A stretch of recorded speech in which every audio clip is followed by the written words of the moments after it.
I was slightly careless in the last video. If I want to think of a differential equation with constant coefficients as a polynomial operator operating on function y equal to q of x, in other words, it's a linear differential equation with constant coefficients and non-homogeneous, then the y would equal to, we could think of it this way, as 1 over p of d operating on q of x. Now, where I was a little careless is that this is going to provide the particular solution, not the full, complete solution. It'll just give you the particular solution. So let me correct that. This is a method for finding particular solutions. That would be an alternative to method of undetermined coefficients, for example, or perhaps variation of parameters. Well, now there we have it. Now we have to interpret this let's interpret this as an inverse operator. And inverse means to undo something. And really the simplest inverse operator is 1 over d. And so, for example, if I had y prime equal to a function q of x, then y would be the integral of it, wouldn't it? So y, and I'll keep the notation here, y particular would be the integral of q of x dx. All right? Well, this is the differential operator d operating on y equal to q of x, and so y particular is going to be 1 over d operating on q of x. And what's 1 over d? Well, the inverse of the derivative is the integral. The inverse operation to differentiation, of course, is integration. And and I may be on a little bit of technical shaky ground here, because when you integrate, you get an infinite class of solutions, because when we integrate, we'll get a function, an antiderivative plus some constant, and the constant can be anything until you plug in initial conditions. So let me just put that in as a disclaimer. But anyway, if differential 1 over d, or the inverse of d, is integration, literally. All right, so that's a thought. Well, unfortunately, that's not terribly useful to us, and so I want to move on and have you look at this. So here's a very simple first-order linear differential equation: y prime plus y equals to x squared. It's a first-order equation with linear, non-homogeneous equation with linear coefficients. And in terms of the differential operator, it's d plus 1 operating on y equals to x squared. So y particular will be x squared over 1 plus d. Now I reversed the order here, just and you'll see why in a moment, why I wrote that as 1 plus d. To me, it's a little more convenient to write this in ascending powers down below here. All right, and we'll see. So again, we're leading up to something wonderful here. How do we interpret this? Well, I can use a little formula. 1 over 1 plus d is an infinite series. It has an infinite series expansion. And that expansion is 1 minus d plus d squared minus d cubed plus d to the fourth, and that goes on forever. Now, is that easy to see? Well, if I were to multiply both sides by 1 plus d,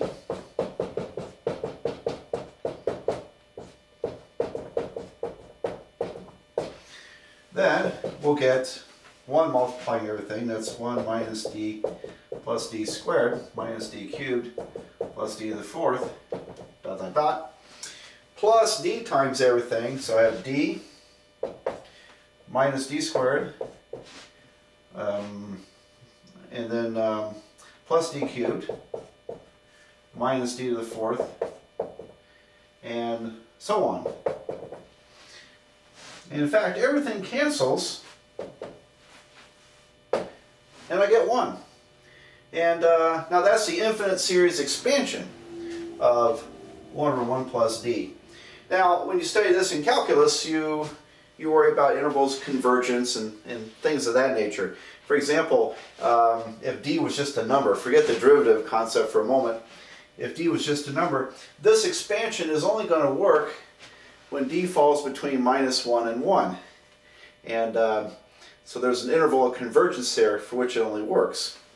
And once if d was a larger number than 1, for example, it was 2, then you would get 1 over 1/3 is equal to 1 minus 2 plus 4 minus 8 plus 16. That's not going to converge at all. Okay, so we have those kind of issues to think about. And but it's kind of a moot point in this problem, because if I can write this as this polynomial operator operating on x squared, in other words, this is parentheses 1 minus d plus d squared minus d cubed plus d to the 4th minus dot dot dot operating on x squared, I don't have to worry about taking an infinite number of derivatives. It's pretty handy here. Because once you take the second derivative, all the other derivatives are going to be 0. So the third derivative and higher of x squared is just going to be 0. So I can rewrite this as a little cluttered here. I'm going to rewrite this also in a moment. But this would be 1 minus d plus d squared operating on x squared. Again, I don't have to worry about, in this case, higher order derivatives, because all those would be 0. So what do we get? We get x squared minus the derivative of x squared minus 2x plus the second derivative of x squared, which is 2 plus 2. There we go. So up there, y particular is going to be x squared minus 2x plus 2. And to finish solving the problem, our characteristic equation is n plus 1. So our complementary solution would be c1e to the negative x. So my full solution is going to be c1e to the minus x plus x squared minus 2x plus 2. There we go. Now, I kind of promise you, if you're real good at this expansion, that this would be quicker than solving by, probably be quicker than solving by method of undetermined coefficients. I don't know. I haven't raced myself on that. But that's an idea here. We've used the operator method to find y particular. Now, we're going to, I think, pretty much not worry about complementary solutions for now, and or general solutions. We'll just worry about the particular solutions using these. Alright, so let's, before I go further with this, I'm going to erase the board and write down the two big formulas, those series expansions that you'll need. So here are two series expansions that are really useful. And a moment ago we looked at this series expansion for this fraction. 1 over 1 plus d is 1 minus d plus d squared minus d cubed plus d to the 4th minus dot dot dot forever. And that it's a geometric series, and the terms are alternating signs here, provided that, well, if d was a number, it would be an alternate, it would be a geometric series. Perhaps an alternating series. 1 over 1 minus d is the same thing. If you replace d with negative d, you'll wipe out all the negatives here, and it's just this geometric series. 1 plus d squared plus d cubed, and so on. Alright, so where might all this come in handy?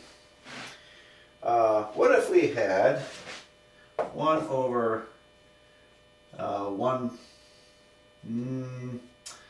1 plus d squared? Okay, 1 over 1 plus d squared. Well, I would replace the d's up here with d squared, and that will give us 1 minus d squared plus d to the 4th minus d to the 6th, and so on. That's pretty handy. What if we had 1 over 2 minus d? Ooh, now what? In fact, let me make it a little better. Alright, suppose we had 1 over d minus 2. Now we'd be kind of pretty likely to encounter 1 over d minus 2 in some of the examples we work here. Well, first of all, I want to make it look like this. And I'm going to factor out a -1 and make it 2 minus d. So that's -1 over 2 minus d. And now let's factor out this 2.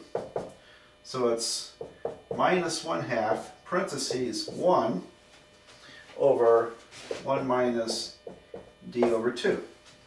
So look carefully there, convince yourself that's right. When I multiply the 2 through, I get 2 minus d. We have the -1 on top. And now I can use this expansion by replacing d with d over 2. So this is 1 plus d over 2 plus, when I replace d over 2 and square it, I get d squared over 4, and then plus d cubed over 8 plus d to the 4th over 16, and you get the idea. So that's how we can fiddle around with those and put them to good use. So I think with that introduction, I'm going to work problems of the sort in your book on page starting on page 272 if you're using this book. The author has, I think, 7 different examples or cases. Yeah, he's got 7 different cases. So I'm going to look at some examples from the first case where the right-hand side, q of x, is some kind of polynomial.